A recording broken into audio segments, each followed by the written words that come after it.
Welcome to Noon Wednesday. I'm Marissa Wojcik, multimedia journalist with Here and Now on PBS Wisconsin. Today is March 17.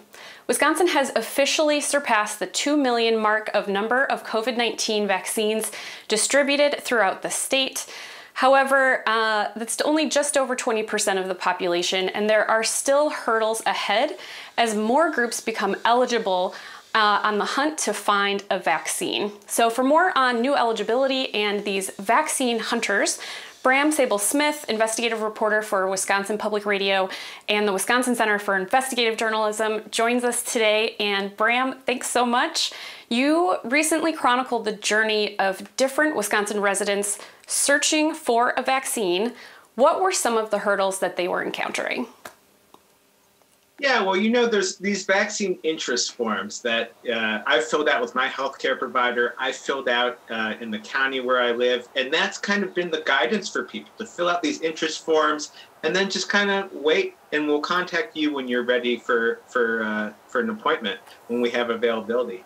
And to a certain extent, people have just gotten antsy. People want appointments faster, and they haven't really found movement. They haven't found themselves getting scheduled through these channels at their healthcare providers and at the departments. So they've kind of made it their mission to go out more proactively and find appointments for themselves or for their family members, and in some cases for strangers. So they're facing hurdles like technology is a major one. If you're trying to get a vaccine appointment at Walgreens, say, that very much depends on your ability to create an account at Walgreens and then wake up in the morning when the vaccine appointments become available, log into your account and sign up for an appointment that way. Lots of people also need a lot of time to find these appointments. You might not be able to schedule at Walgreens, so you go down a list and find other pharmacies or providers who are making appointments, and that can take a really long time. We know this from finding appointments for myself. I'm going to become eligible on Monday. Also trying to get my in-laws scheduled for appointments. It can take a long amount of time. And those are really substantial hurdles for a lot of people. And so these new websites and Facebook groups are somewhat of kind of like a grassroots effort of people trying to connect one another, people trying to help each other. How many of these kind of ad hoc groups are out there, and what did you notice when you started following their efforts? I mean, these groups exist. There's oftentimes multiple groups in the state, and they're in states all across the country. I mean, these things have popped up all over the place. The biggest one in Wisconsin that I found is called Milwaukee and Wisconsin Area Vaccine Hunters and Angels. It's got about, last time I checked, maybe around 6,500 people in it. It's a pretty substantial group. So some of the things that really come across there are, number one, the group in Wisconsin is very, very encouraging. There's a large effort, there's a large number of moderators to keep things positive. Their mindset is really, a shot in the arm is a good thing, and that's what we're here to do. There's not a lot of questioning about, why is this group eligible and this group is not. It's very much an encouraging thing, and it's people sharing these, like you said, these grassroots tips for how to find an appointment. So one thing they noticed was that Walgreens seems like they're releasing new appointments in the morning at 6 a.m. That's a piece of information that they've shared with people and that people have capitalized on. That you have all these people waking up at 5:55 in the morning and posting these positive messages in the group saying, new appointments out, go get them. Let's get shots in arms, people. Another thing they've been doing is cataloging. Some pharmacies have standby, like a wait list. So these pharmacies will schedule appointments during the day, and some people won't show up for one reason or another, which means that they'll have leftover doses at the end of the day. It's a very small amount of leftover doses that are usually available, if any, but some pharmacies will have a list of people that they can call and say, hey, you told us you're interested. Can you come to this? Can you come get this shot in the next 25 minutes so we don't have to throw it away? And this group, these Facebook groups, have started cataloging. They have a running Google Doc of the different pharmacies that do or do not offer that kind of services. They're also sharing tips about, hey, where could you show up in person to get a shot? Whether that's, to go to one of these vaccine sites that might have leftovers. You can show up there at the end of the day and ask if they have leftover shots available for you, or there are a number of walk-in clinics that are offering appointments in a way that you don't have to do this online process that can be burdensome or difficult for some people. So they're sharing various tips along those ways. Really cleverly, they're keeping things positive, and they're very much in that group, the Wisconsin one. The focus really is on getting as many people vaccinated as possible. Now, there were a few recommendations that you specifically detailed in your article, including expectations about traveling, communication with health providers. Can you talk a little bit more about what those recommendations were? Mm-hmm. Well, one of them is to be patient. I mean, you mentioned that we've passed the 2 million shots threshold given in Wisconsin, but we're getting a fixed number of vaccine in the state, and we're rolling them out, and we're doing a decent job. We lead the country now. I think it's been a couple of weeks where we've led the country in the percent of our shots that are getting into arms. It's 94, 95% of the shots that are coming in Wisconsin have gotten into people's arms, which is phenomenal. You'll see other states. My home state of Missouri, I think, was around 80. The 80% threshold was getting to the arms, which, the flip side of that is that 20% are not. So being patient is the biggest tip. Because there's only so much vaccine, and they're in huge demand in Wisconsin. People are getting shots, and that's a really good thing. So one tip, the basic one is you can go through your provider, and this is something that people have done. I spoke to a 67-year-old woman in the Milwaukee area. Her provider's associated with Froedtert. She got a letter in the mail that said, "Hey, you're now eligible for the vaccine. You can call this number to schedule an appointment." She followed those instructions, and she got an appointment a couple weeks later, and she's fully vaccinated now. So that's the really common way you can do it. If you already have a provider, working with them to schedule an appointment, but that's not going to work for everybody. So number 2 is to research where to go. The state of Wisconsin actually has a pretty useful, searchable map of all of the vaccine providers in the state. And it tells you whether they're open or closed to the public, who can get vaccinated at those different places.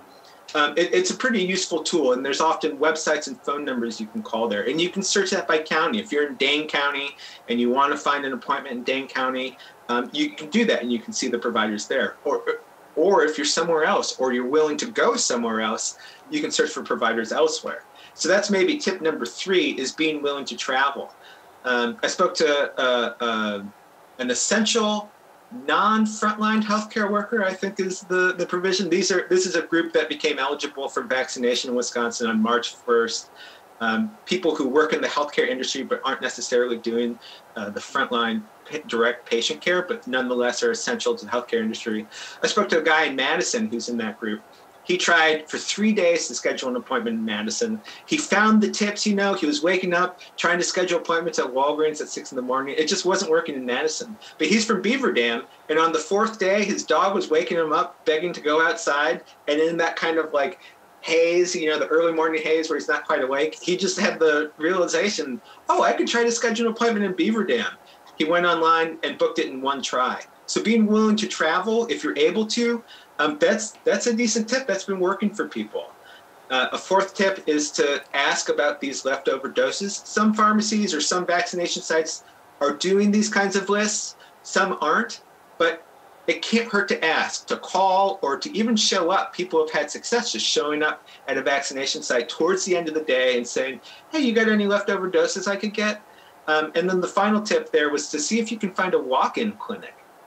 So I spoke to a pharmacist at Hyatt Pharmacy in Milwaukee, which is, they've got several locations, but they have a walk-in vaccination clinic. They thought that was a good way that they would be able to extend vaccinations to people who are maybe facing some of the challenges, like people who might not have an email address, people who might not have good internet access to schedule an appointment up front. They have a walk-in clinic where you can show up. It's first come, first serve, and you still have to be eligible. But if you show up, you can get in line and potentially get a vaccine that way. So those are some of the tips that people are using to get doses for themselves and their loved ones. So that whole process, as you said, it can be very time intensive, and some people don't have that time. And how intense should people get with their search? And on the flip side, if someone doesn't need a vaccine right away. If they're not working in a hospital or are considered an essential worker, they can stay home to keep working. Should they be holding off more so that those who are still in search of a vaccine can get in the front of the line? I mean, it's a great question. It really is. And it gets at logistics, it gets at ethics. It's a question I don't have the greatest answer to, but here's a little about what we know. Number one, I mean, really, people, if you have internet, if you have technical savvy, if you have time, that's a really distinct advantage for people to get in vaccine appointments, to actually getting that done. What some people are doing is saying, I want to use my resources, I want to use my know-how, I want to use the time I have available to me to help schedule other people. So that's something where, you know, this Facebook group is called Milwaukee and Wisconsin Area Vaccine Hunters and Angels. That's the angel part. There are people who are willing to do that work for you. If you are unable, for whatever reason, whether it's a technological barrier, a time barrier, things like that, there are people out there who are spending their time doing some of that. I think that's a really great thing. In terms of actually getting the dose, should you take it, should you not? I mean, the general recommendation is if you're eligible for a dose, you should go ahead and do it, because we want to get people vaccinated. We want to reach the threshold of herd immunity in the state. And if we can do that, that's going to be a really good thing. There's a lot of, I feel it myself. There's a lot of kind of ambivalent feelings about when you see younger people getting vaccinated because they qualify for a reason, but or in my case, my 64-year-old mother-in-law has been unable to get a vaccine so far. She's in Missouri, but other people, younger people who maybe are working from home but are essential parts of the healthcare industry are getting vaccinations. There's a lot of things we can do. We're in a really intense pressure moment. Everybody wants to get vaccinated. Everybody wants to protect themselves and also protect their community. There's a lot of space there to feel those kind of ambivalent thoughts. And I think the general guidance is if you can get a vaccine, it's probably a pretty good thing because we're working towards that herd immunity. But it's a really important note, people are using their resources, their connections, their know-how to help other people get vaccines as well. And that's a really good thing that I personally speaking, I would want to encourage. Now, the State Department of Health Services keeps opening up these eligibility groups. As you mentioned, Monday is one of them.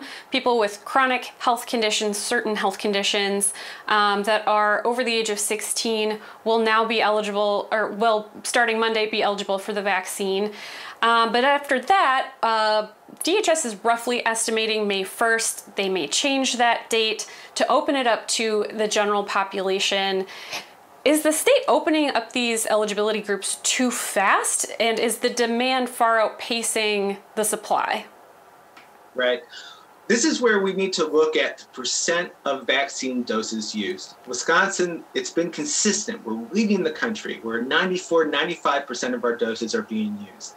That suggests a huge amount of demand. That suggests that the people who are eligible for vaccines are getting their vaccines. If you look at other states that have opened things up more quickly, I think recently Indiana and Ohio have opened up their eligibility to people, around the age of 40. They've really lowered the thresholds there.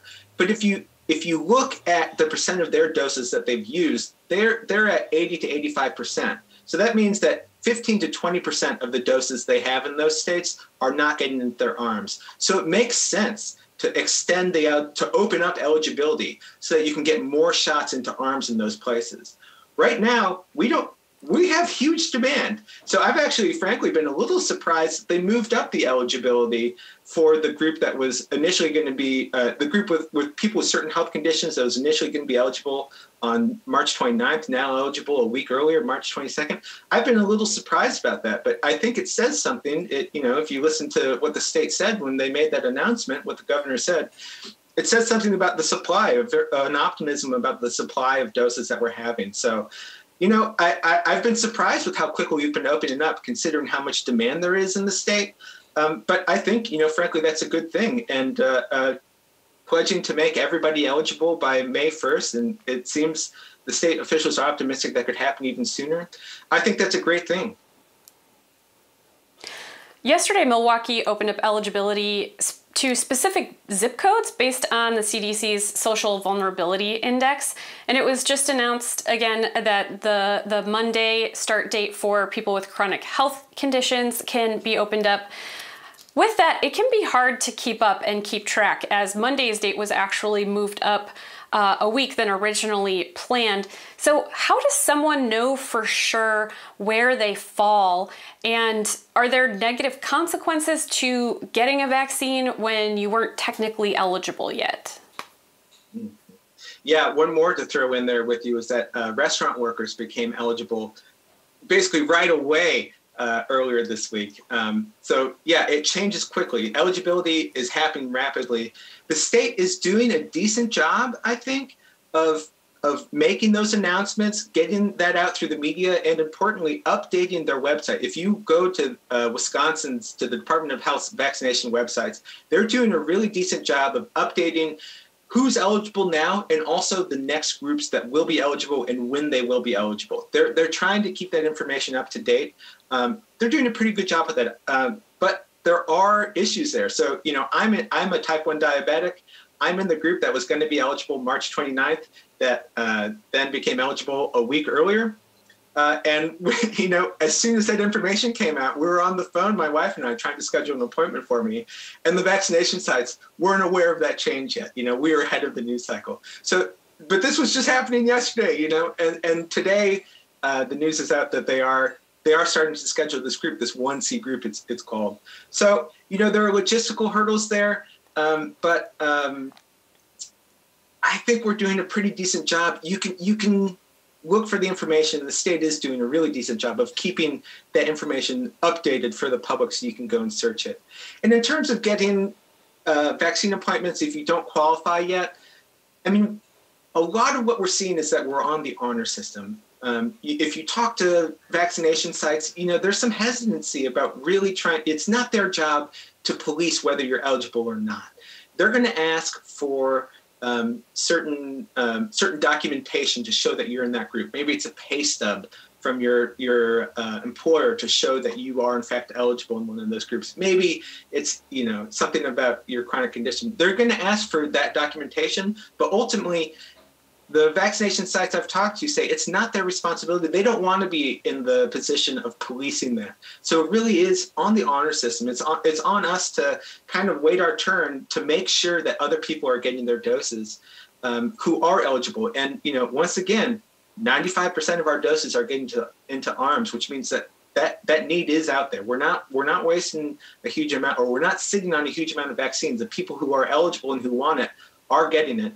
And I think, you know, making sure that people can get that is a good thing to do. Now, as we spoke to earlier, phase 2, which is the general population, DHS is estimating May 1st at this point. That could be subject to change. If it's difficult to get vaccinated now with these more limited groups, relatively, only eligible, and that's about 20% of the state so far. Will the doors kind of blow wide open when phase 2 hits? Will it be a free-for-all? Will it be fair? And will it become even harder for vulnerable populations to get a vaccine if they need it? Mm-hmm. I mean, it's a really good question.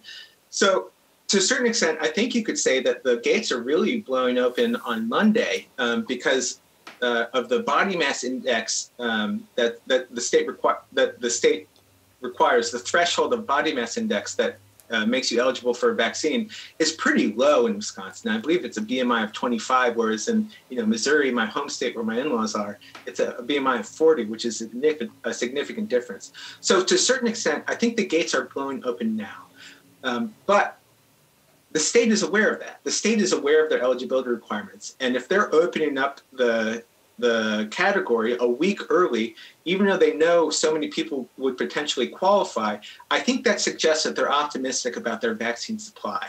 And so, as we go on trying to vaccinate the state, we're hearing about, more vaccines are being manufactured, more vaccines are potentially getting approved.